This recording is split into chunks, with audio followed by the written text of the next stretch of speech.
D'abord, les audiences qu'ont regardé les Français hier soir.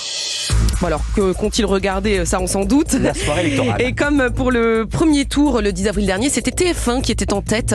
7 220 000 téléspectateurs étaient devant la une de 19h50 à 21h30. C'était 28,2% de part d'audience. Puis de 21h30 à 22h40, la chaîne a comptabilisé 3 170 000.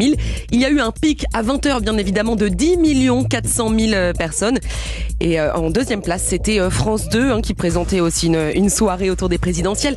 4 900 000 téléspectateurs étaient devant cette chaîne jusqu'à 22h55. C'est 20% de part d'audience. Et il y a eu aussi un pic à 20h à 8 500 000 téléspectateurs. Et puis en troisième place, France 3 avec la série policière Brokenwood. 1 851 000 téléspectateurs étaient devant cette fiction. 9,6% de part d'audience. Et à noter enfin un joli succès pour TMC qui diffusait Les Tuches de 1 430 000 téléspectateurs. Et puis comme tous les lundis, on va revenir sur les audiences du week-end. D'abord samedi soir, le podium, le top 3. Alors comme la semaine dernière, c'est France 3 qui a décroché la médaille d'or avec Cassandre. 4 368 000 Français étaient devant la rediffusion de cette série portée par Gwendoline Amon. TF1 était en deuxième position avec The Voice. Les Cross Battles ont réuni 3 600 000 téléspectateurs. C'est 200 000 de plus que la semaine dernière. Et puis troisième place pour France 2 et Nagui. La suite du tournoi des maestros de N'oubliez pas les paroles a rassemblé 2 140 000 personnes. Et là encore, c'est mieux que la semaine dernière puisque l'émission a gagné 200 000 téléspectateurs. Le week-end sera complet avec les audiences de vendredi. Quelle chaîne arrivée en tête ? Eh bien, France 2, encore un très beau score pour Capitaine Marlowe.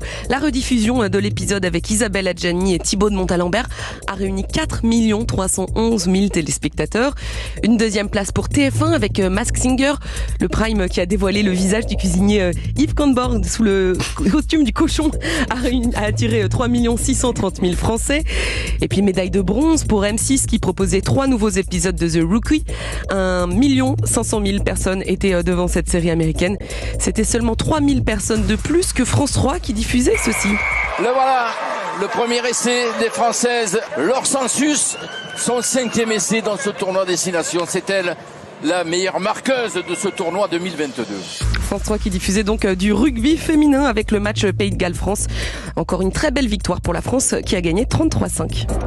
Europe 1 Culture Média.